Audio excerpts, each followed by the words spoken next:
welcome back to another episode of Agrarian Skies 2. Welcome back, folks. Today I had a little accident. I had a little spillage. I have capitalised on it, I've made the most of it, but I had a bit of an issue. My own stupid fault, I did something wrong, and now I've got this flux stuff all over the tree of Thorncraft. It floated up into all orifices and down all over the floor. It'd become quite messy. What immediately happened after was that some slimy things, some tainted slime spawned. I don't know how they spawned or why they spawned. They haven't spawned again since. I'm kind of thinking that maybe the source blocks have spawned a slime, and now I can clean up the rest. I haven't cleaned it up because I was waiting to show you guys what was going on.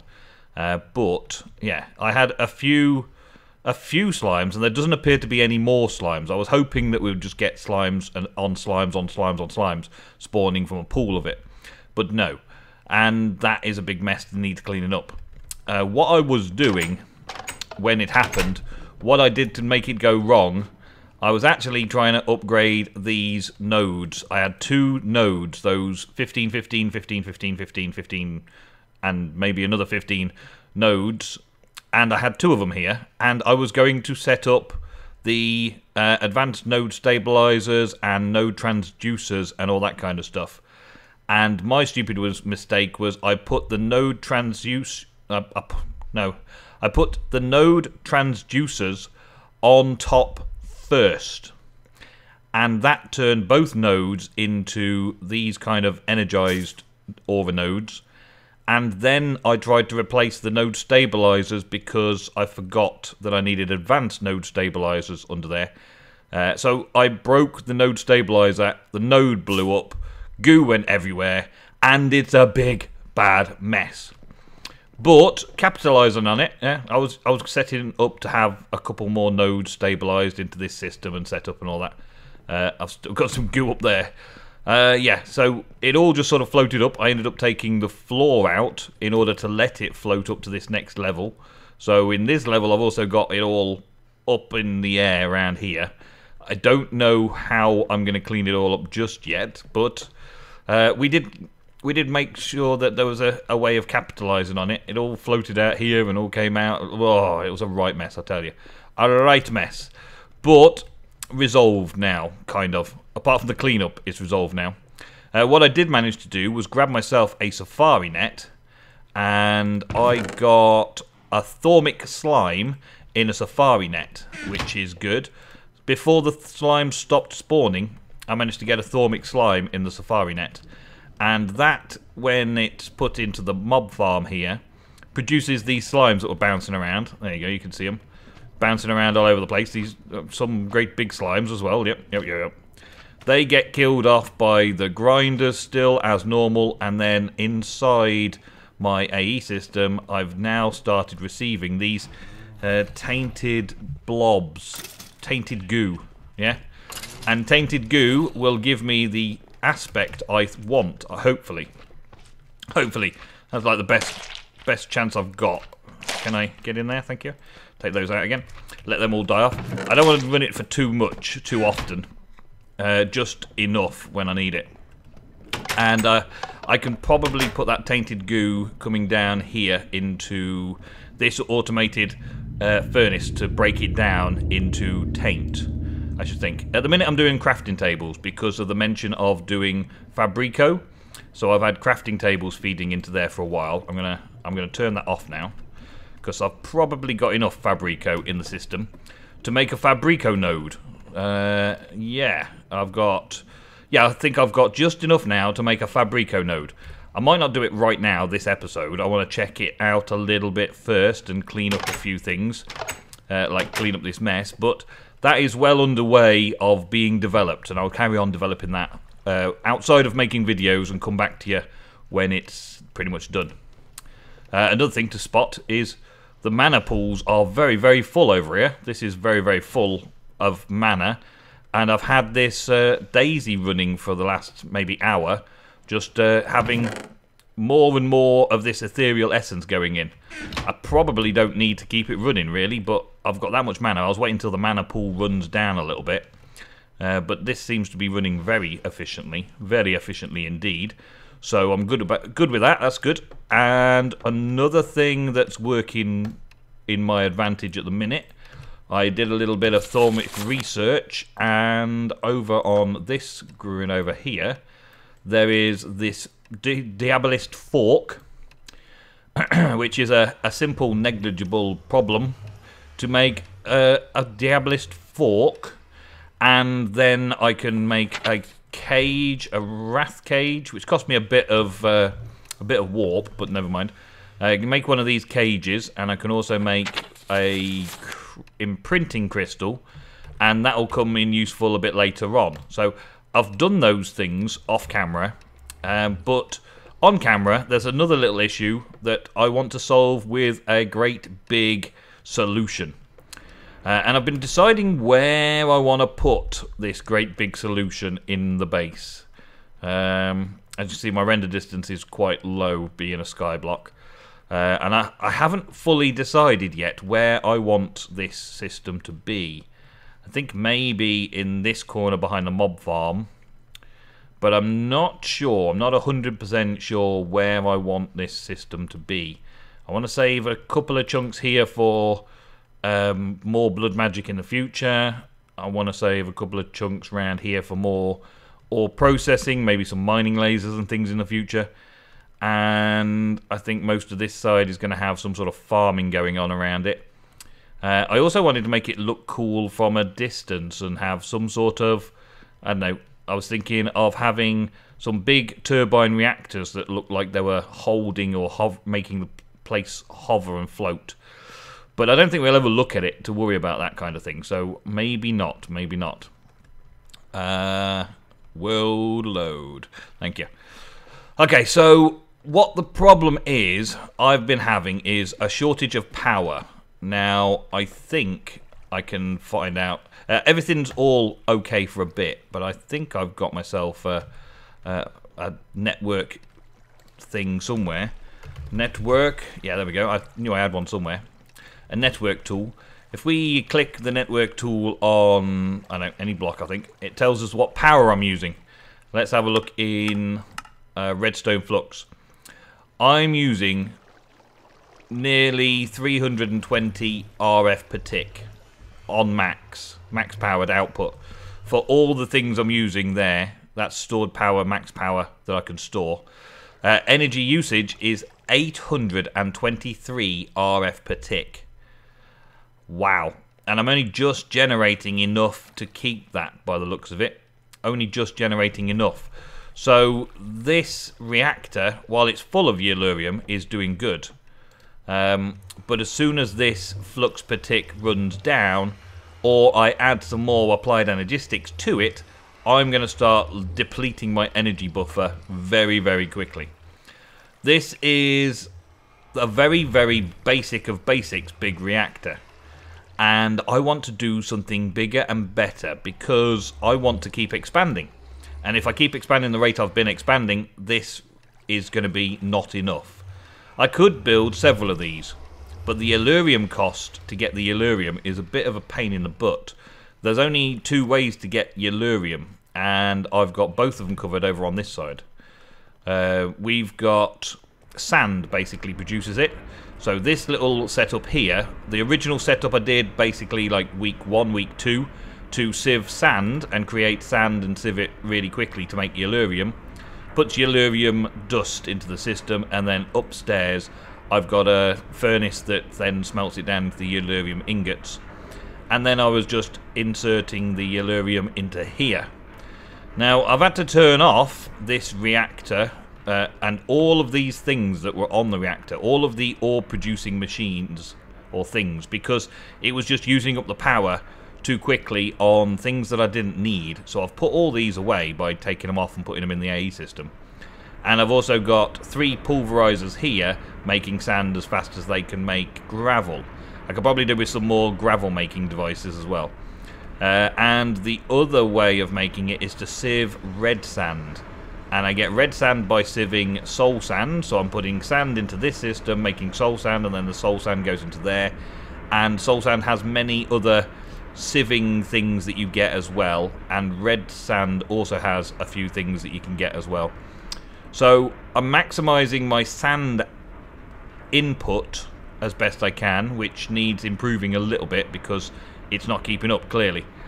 But then just only running sand through the sieves in that process there to get as much yellurium as possible. And I can turn this big reactor off. I can turn the applied energistic system off. I can turn the mob farm off. I can turn things off. Like this one over here's got a full stack at the minute as well. That's good. So I AFK around here just doing that. Maybe do some magic research or whatever while the yellurium is building up a supply. So I've got a spare 30 there, which is good because I need to build some more big reactors. And that's what the yellurium's also useful for, making the big reactor stuff.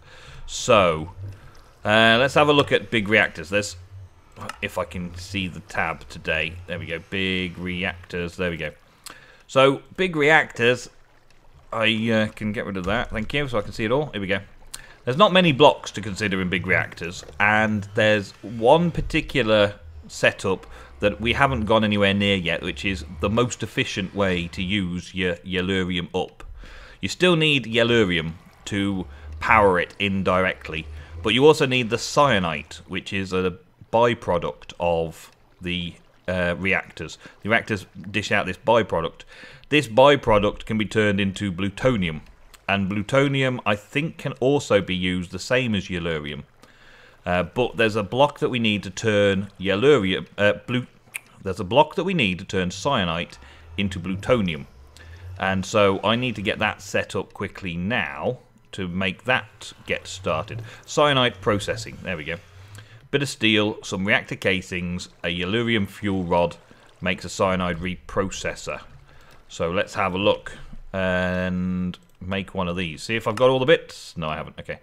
So we're starting off. This is going to take a bit of the yellurium that we've got in the system. We'll take another 4. Let's take a few more because I think I'll probably need a few more. There we go. That's run out of steel for now. That's okay. I don't think I need the steel for anything anymore. And that... now I do need the steel for something. Okay. Steel is to be made. Uses... No, recipe. Recipe is... We can make it molten steel like that, or we can do iron and pulverized charcoal make steel. There's pulverized iron, pulverized charcoal. Okay. So I'm going to quickly make a recipe for making steel and put that into the system so it knows how to very quickly make steel for me. Molten casting. I think that takes too long to steel cast there, yeah.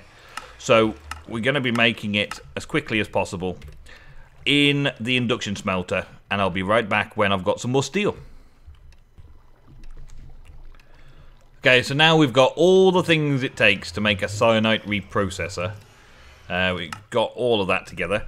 We need an export and import for the actual cyanide as well. So have I got an export ready? No. Let's make a couple of those and import. I should have had all this ready for you really, but never mind. An import, let's craft another couple of those as well, ready for next time. There we go. I could automate that a little bit more as well, but there's one thing at a time, people, one thing at a time. Okay, so we're also going to need some of the cyanide. Yeah, there we go. We've got 1,017. That's quite a lot. And I've got to decide where I'm going to put it, where I'm going to set it up. I need to set it up somewhere fairly close, I suppose. Let's get some cables. I would like to set it up at a reactor, really, the big reactor, but I'm just setting up something quickly today just to try and make sure that we've got everything working. Let's see. There's a few channels spare there. Let's just use it right here for now. Let's go off here. There we go. Alrighty, and let's have it running over the top here. There we go. Alright, just so you can see what's going on. Now, I don't know if this needs power. Does it need power? Yes, it does. So, I'm going to need to power it by some means. What means shall I power it? I could take it straight from here, couldn't I? I've got a power supply right there. Yeah, let's do that. Just power it quickly. Energy, let's see. Oh, I've got some hardened energy cells. Let's take some regular energy, see how much it costs to power. I will tidy all this up later. I just want to make sure that I've got the processing happening right now to start off with. Okay, and then we want to export. It doesn't really matter which side, because this block is fully configurable. We can configure these slots the same way as we can with thermal expansion. So we need water going in, I believe, there. With blue, and red we're going to have the cyanide going in. So I'm going to use that as an export cyanide. Okay, so now it should start filling this up with cyanide. Yes.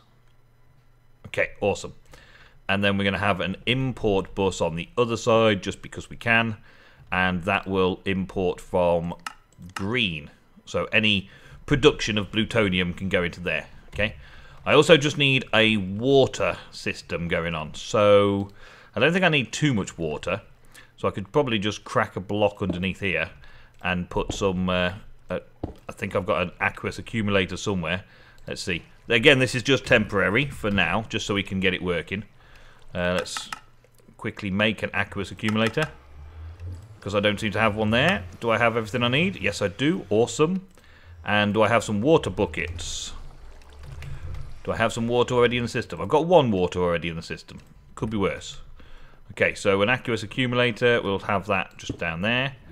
And then I get a bucket of water there. And where did I put my infinite sources of water? Infinite source of water. Where did I put you last? Where are you now? Ah, that'll want to do. The one I've hidden down here will do perfectly. Okay, we'll grab that. Give it some water. God, there we go. This is like the first stage. You also need some plutonium in order to manufacture some of the parts as well. So this is now generating water. Yes. So this can now have water coming in from below. There we go. So water's coming in from the bottom. The cyanide is coming in from the left-hand side, and it should make plutonium come out the right-hand side. Let's turn that off for now. There we go. So that's plutonium ingots. So our first plutonium ingot done. Now if I set it to go into the system, it should just automatically process all of this cyanide into plutonium and go into the AE system. Okay, stage 1 completed. Let's throw all of this stuff back into there, because I don't need it now. Okay, and then we're on to the big reactors again. Now I've got to craft up a load of bits and pieces to make another reactor. One thing that I need to do, let's just check my steel now. I've got 15. Yeah, okay, that's good. Let's craft up another 100. I've got everything I need to craft it. Let's just start that process, because I'm going to need a lot of steel for this as well. So, yeah. Big reactors. So, I'm going to need to make a lot of steam to make a turbine actually work. So, the first thing I need to do is make another big reactor that's going to be generating steam. And the thing that changes from the big reactors I've been doing so far is, if I can find it, there's reactor controller, there's that, there's creative stuff, no, reactor access port, reactor coolant port. I think it's reactor coolant port. Yeah, reactor coolant port. So I need to make a reactor coolant port, right? Why didn't that work? Reactor coolant port, shift, not control. There we go. Reactor coolant port. Okay, so now, if I was to break a reactor, let's see this one over here. Yeah, why not this one over here? It's not doing anything. So let's stop it. At the minute, it's outputting energy. It's got an energy output. So if I'm correct, if I take one of these and place this in there instead, it should now be outputting millibuckets per tick instead. So it's actually outputting a hot fluid output. So it will turn water superheated by the core into steam. So then it'll take water and output steam. And that's what we want to feed the turbine. So I've got to set that up first. Oh, I'll just put it straight back. I've got to set that up first so that I've got another big reactor that's making steam. Okay? And I'll be back. Alright, this reactor that's making the steam, I'm actually making the biggest big reactor I want to make. It's 5 fuel rods. 5 fuel rods set out like this so that I can liquid cool everything around it. I'm not sure if I put liquid coolant in it, to be honest. I think I put water going in and then... Hi, dude. How you doing? And then it sort of works. Where the hell do you spawn from? You popped out of somewhere down here. I don't know. It's because I've started working around here. I've started making areas different than they were. I've been fine for ages. And as soon as I start adapting, it's going to happen. What I'm doing is I'm building it in this corner. What I'm planning to do is have the steam production in this section here. In this chunk here, steam production. And in this next chunk to it, I'm going to have the turbine itself. And then in the next... here I may have like all the reprocessing and maybe even another turbine. I don't know, depends how many mega miller bucket things of water into steam I can make over here. But at the minute I'm waiting for reactor casings to be created, because this is only taking one at a time, one steel at a time. It's only making 1 steel at a time over here. Or is it 2 steel? I can't remember, but it's making a little bit of steel at a time. And I just got to wait for it to process. And that then makes my reactor casings to build the rest of it. Alrighty, we're getting there. We're getting there. We're getting there. What I'm trying to set up now is some water going in to make steam. And hopefully I can set it up so that I can access everything as well. So I can access under here. And I should be able to fly up over the top and access these ones.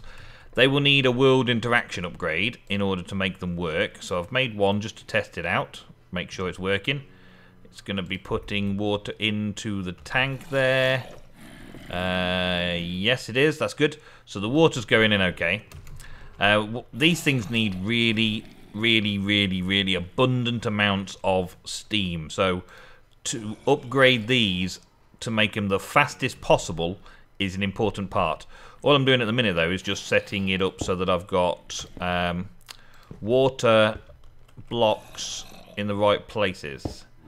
Well, glass blocks and water blocks in the right places, so they're infinite water sources. And all I'm planning on doing is just setting it up so that it's running 4 at a time. And if I need to do more, well, I've got a bit of space around here that I can extend this and make it a bit more efficient in the future. But for right now, I'm just going to start by tying in the water properly. And then we're good to turn it on, I think. Then we're good to turn it on. It's going to need some yellurium in there. I'm going to need to access this and put some yellurium in. But that's another stage for another day. Doesn't it look big? Doesn't it look awesome? Doesn't it look clever? Yes, indeed it does. I've also got to put the access point to transfer the steam out as well. But we'll do that in a bit. Alrighty then, so kind of stuck for this episode anyway, kind of stuck. This is kind of the wind down at the end of the episode now.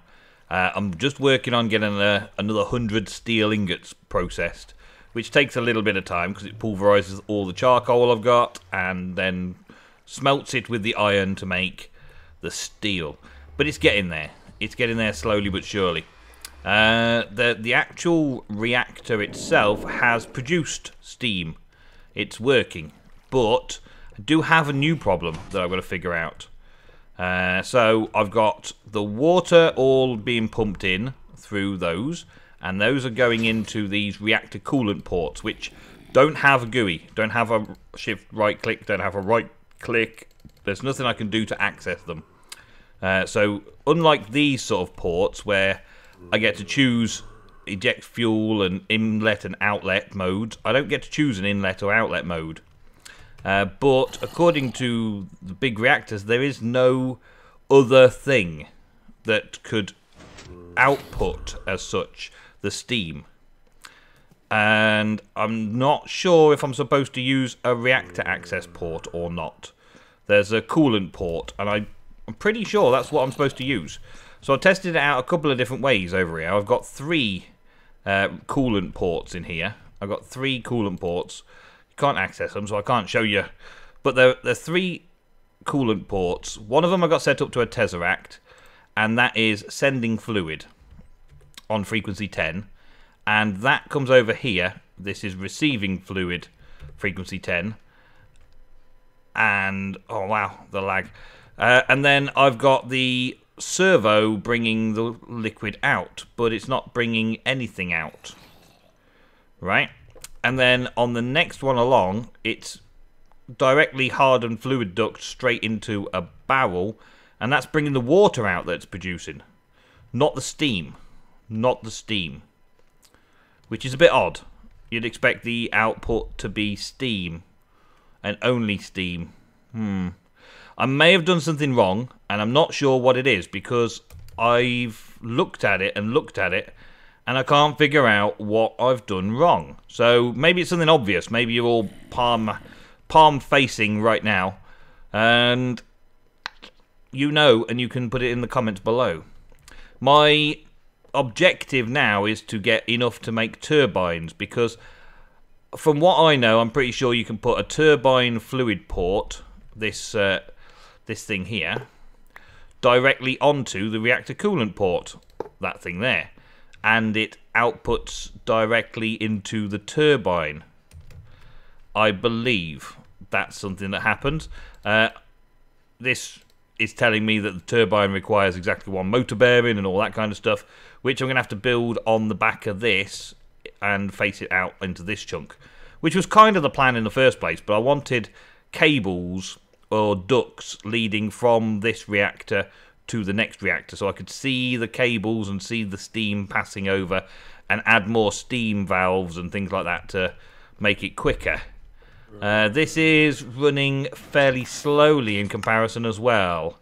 I'm not pleased with how fast it's producing the miller buckets. Currently it's set at 0, but it was set in like 2.31, and from what I've seen before in other videos, that's a decent amount, but it's not big. It's not a big amount. My core heat just keeps going up, which I believe is meant to happen. I'm not sure if big reactors is broken. I've got all this steam in here, but I can't get it out of the machine itself. So I'm going to have to do some more playing around. I'm going to have to build all of the next part of the turbine to test it. Otherwise, this looks like it's going to be switched around and just take, I don't know, well, gonna take Uranium again and just be another big reactor that's bigger than the last ones and pumping out power all by itself. I don't know exactly what to do with it, so I'm making a load more steel so that I can set up a load more pieces and build loads of this turbine housing stuff. I've also got to build turbine controllers, which aren't that bad once I've got these turbine housing built. Power port, yeah, I guess I'm going to need some power ports. They're easy enough to sort out as well. And then we've got a rotor bearing, which is okay, and that uses up these turbine things, steel and cyanide, so I need some more steel for those as well. And then I need some rotor blades, which are the same recipe, as it were, just slightly altered. So I've still got quite a bit to do, still got quite a bit to craft up, and that's what's going to take the time, so I don't really have time to do it this episode, but maybe next episode I'll be showing you it working in and working order. I'll have time to play around with it. The explanations of what it does and how to make it and all that will have to be an after the fact. If I can get it working, that is. If I can't get it working, then, well, I'm going to struggle. But there are other methods of making power, and I'm sure I'll find the right one there. Okay, guys. Oh, yes, I also, if you can see up the tree, I also managed to find time to clean the tree up when my first batch of steel was being made for the first part of the reactor. But that's it for this episode, guys. Thank you very, very much for watching once again. Don't forget to leave those likes and those comments down below. I will see you tomorrow for another Agrarian Skies 2.